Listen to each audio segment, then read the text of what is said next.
Hi friends, എല്ലാവർക്കും നന്ദൂസ് ലൈവിലേക്ക് സ്വാഗതം. ഞാനിവിടെ കോട്ടേഴ്സിലാണ് നിൽക്കുന്നത്. അപ്പം അതിൻ്റെ മേലെ ഉണ്ടോ നിൽക്കണത് കണ്ട ഈ പൂവുകളൊക്കെ കണ്ടില്ലേ? ഇത് ശീമക്കൊന്നയാണ്. കണ്ട ശീമക്കൊന്നയുടെ മരമാണ്.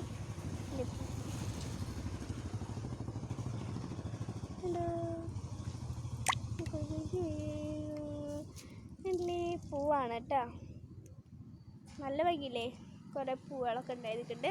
ശീമക്കൊന്നയാണ്, പക്ഷെ ശീമക്കൊന്ന തോന്നണില്ല കേട്ടോ. നല്ല നിറയെ പൂവായിട്ട് നിൽക്കുന്നതാണ്.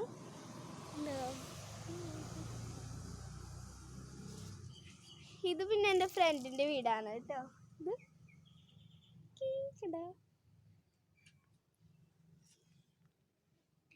അപ്പോൾ ഞാനിന്ന് ക്രാഫ്റ്റിൻ്റെ വീഡിയോ ആയിട്ടൊന്നുമല്ല വന്നിട്ടുള്ളത്. ഞാൻ വെറുതെ ഇങ്ങനെ നിങ്ങളായിട്ട് സംസാരിക്കാൻ വന്നതാണ് കേട്ടോ. അപ്പോൾ ഇന്ന് ഞാൻ കുറച്ച് കാര്യങ്ങളൊക്കെ പറഞ്ഞു തരാം. ഇന്ന് നമ്മൾ ഈ കടലൊക്കെ കുറേ കിറ്റിൽ നിന്നും പിന്നെന്താ റേഷൻ കടയിൽ നിന്നൊക്കെ കിട്ടുന്നതല്ലേ. അപ്പോൾ ഈ ഒരു കടല വെച്ചിട്ട് എന്തൊക്കെ ഉണ്ടാക്കാം എന്ന് ഞാൻ പറഞ്ഞുതരാം. ഈ ഒരു കടല നന്നായിട്ട് 2 ദിവസം കഴുകാൻ വെക്കുക. അപ്പോൾ കടല വെള്ളത്തിൽ ഇട്ട് വെച്ച് എന്നിട്ട് ഇപ്പോൾ നാളെയായ വെള്ളം മാറ്റിയിട്ട് മറ്റന്നാൾ എടുക്കുക. ഓക്കെ, അങ്ങനെ 2 ദിവസം ഇട്ടിട്ട് അപ്പോൾ അതിൻ്റെ തൊലി ഇത്തിരി സോഫ്റ്റായി ഉണ്ടാവും. ആ തൊലി എടുത്ത് കളയുക. ഇത്തിരി ടഫ് ഉണ്ടാവും, എന്നാലും സുഖത്തിൽ പോരും കേട്ടോ, നനവായ കാരണം.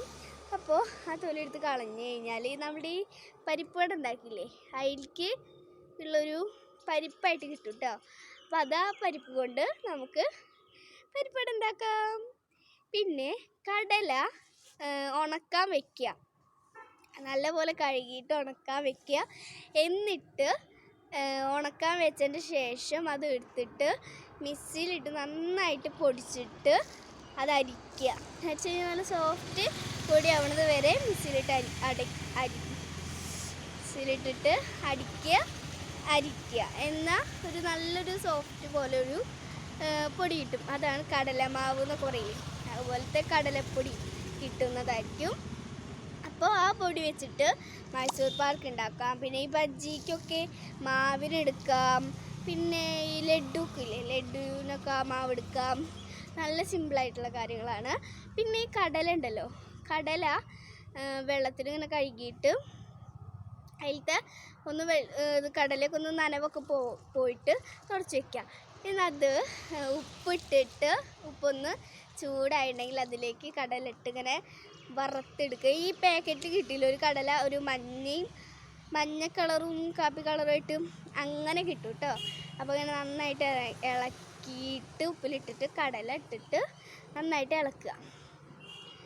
എന്നിട്ട്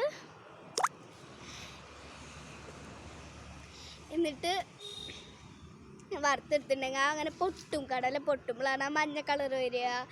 പിന്നെ ഞാൻ നാളെ ഒരു ഗോതമ്പ് നുറുക്ക് കൊണ്ട് ഒരു ഹെൽത്തി ഡ്രിങ്ക് ഉണ്ടാക്കി വരുന്നതാണ്.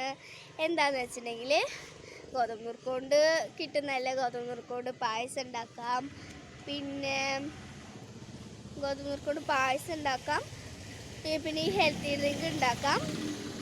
അതൊക്കെ ഉണ്ടാക്കാൻ പറ്റുന്നത് ഞാൻ നാളെ അതായിട്ട് വരുന്നതാണ്. പിന്നെ ഹായ്, അപ്പോൾ ഞാനിപ്പോൾ വേറെ സ്ഥലത്തേക്ക് പോവാണ്. മേലെ തന്നെയാണ് കേട്ടോ, മേലെ തന്നെയാണ്. പിന്നെ നമ്മുടെ ഈ ഗോതമ്പ് നുറുക്ക് കൊണ്ട് ഉപ്പുമാവ് ഉണ്ടാക്കാൻ പറ്റുന്നതാണ്. ഈ നഴ്സറിയിലൊക്കെ കിട്ടുന്ന ഒരു ഉപ്പുമാവില്ലേ, ഉണ്ടാക്കുന്നതാണ്. പിന്നെ എന്താണ്, എൻ്റെ ആര്യനന്ദ എന്ന് പറഞ്ഞൊരു എണ്ണുണ്ട്. അവൾ യൂട്യൂബ് ചാനൽ തുടങ്ങിയിട്ടുണ്ട്. എൻ്റെ അമ്മായിയുടെ മോളാണ് അവൾ. ആര്യാസ് വേൾഡ് മലയാളം എന്ന് പറഞ്ഞൊരു യൂട്യൂബ് ചാനൽ തുടങ്ങിയിട്ടുണ്ട്. അപ്പോൾ എല്ലാവരും അവളുടെ വീഡിയോ കണ്ടിട്ട് സബ്സ്ക്രൈബ് ചെയ്യുക, ലൈക്ക് ചെയ്യുക, ഷെയർ ചെയ്യുക, കമൻറ്റ് ചെയ്യുക. അപ്പോൾ ഞാനിങ്ങനെ വെറുതെ അങ്ങനെ വന്നെന്നുള്ളൂ. അപ്പോൾ ഞാനും അവളും കൂടിയിട്ട് ഒരു ദിവസം ഞാൻ അവളേനെ വീഡിയോയിൽ കാണിച്ചു തരാം, പരിചയപ്പെടുത്തി തരുന്നതാണ് കേട്ടോ. പിന്നെ ഇന്ന് ഇവിടുത്തെ അഞ്ഞൂരിലുള്ള സ്ഥലത്ത് പാർക്കാടിപ്പൂരം എന്ന് പറഞ്ഞൊരു പൂരമുണ്ട്. പക്ഷേ നല്ല ആഘോഷമായിരുന്നു. പക്ഷെ ഇന്ന് വലിയ ആഘോഷം ഉണ്ടാവില്ല. എന്താണെന്ന് വെച്ചിട്ടുണ്ടെങ്കിൽ ഈ കൊറോണയ്ക്കല്ലേ, അതുകൊണ്ട് വലിയ ആഘോഷം ഉണ്ടാവില്ല കേട്ടോ. പിന്നെ എല്ലാവരും ഈ അമ്മമാരൊക്കെ കണ്ടിട്ടുണ്ടെങ്കിൽ അവരൊക്കെ കുട്ടികൾക്ക് ഇതൊക്കെ ഉണ്ടാക്കി കൊടുക്കുക കേട്ടോ. പിന്നെ അപ്പം പിന്നെ ഞാൻ അങ്ങനെ വെറുതെ വന്നു എന്നുള്ളൂ. ബൈ. നാളെ ഒരു വീഡിയോ ആയിട്ട് വരുന്നതാണ്. ഹെൽത്തി ഡ്രിങ്ക് ഞാൻ പറഞ്ഞത് ഗോതമ്പ് നുറുക്ക് കൊണ്ട് ഒരു ഹെൽത്തി ഡ്രിങ്ക് അതായിട്ട് വരുന്നതാണ്. ബൈ.